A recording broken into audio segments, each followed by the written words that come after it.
Hello everyone, welcome to my channel. This is worrying. Harry said to cough up you have had the money. Of course, Harry was born with a golden spoon in his life. But it takes a long time to know whether a horse is good or not. Many people may argue that, in the case of Harry, you've had the money. Now it's time to dish up. Oh, things aren't as easy in Montecito, which was a terrible thing. Isn't it always about one thing? The almighty dollar. And this is something I've often said on the show. When you sign up for these things, especially if you become a celebrity, it all comes down to two factors: sales and money. Money is the primary focus, followed by sales. And now Harry, despite being, of course, a prince of the realm, and having all that title and privilege in his early childhood, is discovering that, on a grander scale, things are beginning to unravel. This is similar to what happened to Harry when he decided to divulge all of those secrets just over a year and a half ago, all thanks to his book, Spare. And when you remember, simply think back to this. Penguin Random House made a big fuss about the 4-book contract, didn't it? 1. He apparently planned to write after Her Majesty the Queen's death, which enraged everyone. And let us not forget the earnings he mentioned in the news release. Profits would be allocated to various charities. That has gone quiet. You never hear from Penguin Random House. I've placed numerous calls to them. Nobody responds to that particular line. But now, as always, there is an inside dispute, supposedly, between Harry and the book firm. They're desperate for the paperback to be released.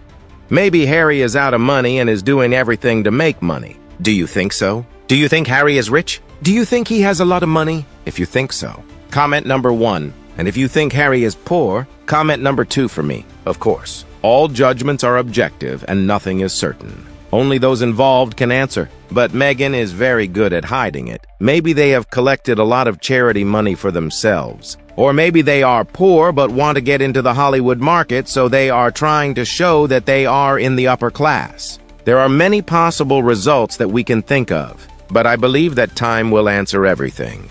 And what I can tell you is that there has been an internal conflict for some time now. Because obviously, this is what I'm saying about celebrities and how they work, and the idiocy that comes with it if you don't understand the reality. If you produce a book, unless there is a very litigious section that must be eliminated for the paperback edition, you cannot just remove a large amount of content. You can't say, I don't like that bit anymore, so I want to take it out. You don't rewrite the book because the public would want to buy it again, but lighter, with less weight, and certainly for a lower price. According to a role-playing insider, this is exactly what Harry intended to do. The ongoing dispute with his ghostwriter, the missing proof, and so on. It's turned into a huge disaster. Everything the Sussexes touch eventually ends up going this way, and it is their own fault. That is unquestionably true. But what I find fascinating is that Harry believes he could just go back in and remove sections about the Taliban or specific aspects of his family. They are currently available in print. The book will always be present. Someone, somewhere, will be able to find it, duplicate it, and repost it online. There is no escaping what you've done, and what Sussex is attempting to do is rewrite the book. But he can't blame it on anyone else. He has blamed everything on everyone else. Racism is the media's responsibility. Meghan never stated that. This book was supposed to be your definitive story. As you mentioned, not the prince you were born, but the man you've grown into. And this is when things get tough, because Penguin Random House obviously wants more money. But they're not going to give it to Harry unless he coughs up the book. Talk about a page-turner. I believe this could be more interesting behind the scenes than the book itself. What are your thoughts? This is a developing story. When I learn more, you will learn more. It's been doing that for at least 2 years. May pay to check the chicken coop for the missing heir hair. Yeah, and the moron had the gall to say about his brother's hair loss, mocking it. I thought, be careful with your tongue, Harry, as you've all got that balding gene and your turn will come baldy locks. Especially, let's not forget about the allegations of abuse at African parks. What is happening there? Exactly now, they're not royals of any kind. Harry may have been born a prince, but took a wrong turn when he met Meghan. He went way off course. Parliament needs to take their titles. She's insisting on being called ma'am like she's the queen. For someone who said titles mean nothing, she certainly climbs to them for her and her children. He moved to one of the wealthiest communities in Southern California. Who didn't see financial issues coming? Meghan must have been bitterly disappointed to learn that being part of the royal family doesn't mean endless wealth and luxury. It was only made worse by their freedom flight. They failed miserably at all the projects for which they were paid millions. No one is going to be stupid enough to pay them millions for failures. It will be interesting to see what's going to come up next. Sadly, he's not immature at all, but a pathological man who is revealing his own basic manipulative, sociopathic nature. Harry's endless attempts to rewrite his narrative and shift the blame onto others expose a deep-seated need for control and validation. He portrays himself as a victim, relentlessly accusing his family and the media of wrongdoings, yet fails to recognize his own destructive behavior.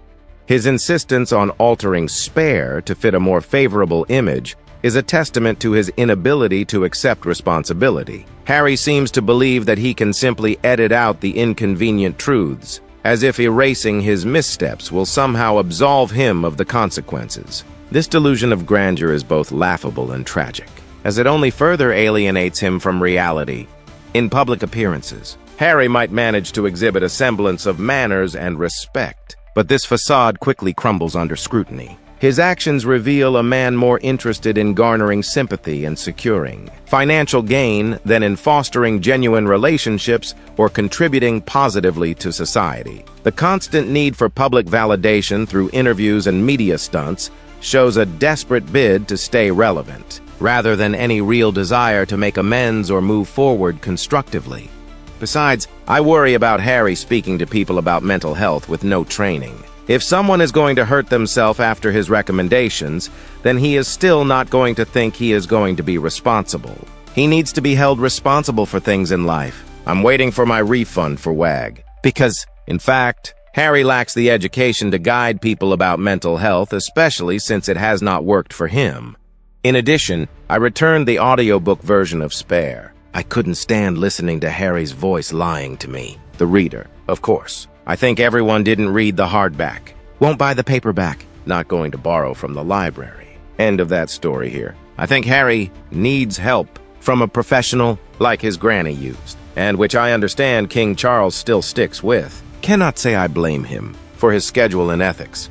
Does everyone agree that the man had the intelligence of a flea? No one cares about Harry and Meghan, but the smirk he got like Duper's delight when stated acid was so vile as he had a look on his face, envisioning if that occurred to someone made my skin crawl. I pray for certain dear folks in the royal family members.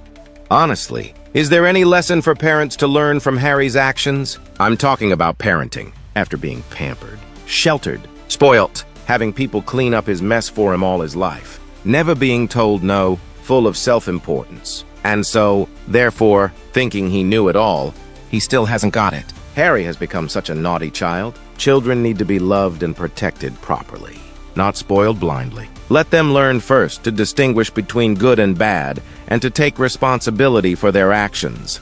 Back to Harry's problem, his misbehaviors, lies, deceptions, and attempts to exploit everyone and manipulate everything with such selfish, cruel activities are not the sign of immature tantrums at all, at any age, but the actions of a pathologically twisted human being, likely lifelong but worsened by years of alcoholism, drug use, and a hedonistic lifestyle.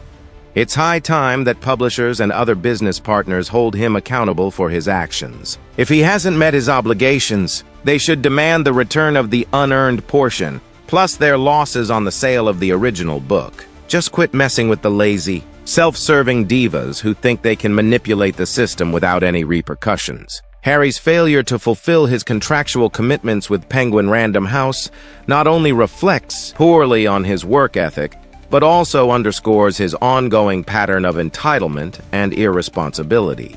When someone signs a multi-million-dollar book deal, there's an implicit understanding that they will deliver on their promises. Harry's reluctance to comply, coupled with his attempts to retroactively alter the content of his memoir to suit his fluctuating public image, is nothing short of unprofessional. Penguin Random House, having invested significant resources into this venture, has every right to reclaim its losses and protect its investment. Their ventures, whether they be media appearances, charitable endeavors, or business projects, often seem more like vanity projects aimed at maintaining their relevance and financial status than genuine attempts to make a positive impact. The couple's penchant for leveraging their royal connections for personal gain while shirking the responsibilities that come with such privileges is a glaring contradiction. In short, things Harry never learned growing up: how to pick up his own socks, what the value of money is, how the real world operates, how to manage his own finances, travel schedules, obtaining a passport, laundry, grocery shopping. Whining only makes you look immature and self-focused. Cooking, business deals, honesty, responsibility, how real relationships work, and how to raise a child. And you guys, what do you think about the issues we just discussed in this video? Please comment below. Thank you very much for watching our video. Don't forget to like, share, and subscribe to the channel to support us. Now goodbye and see you again.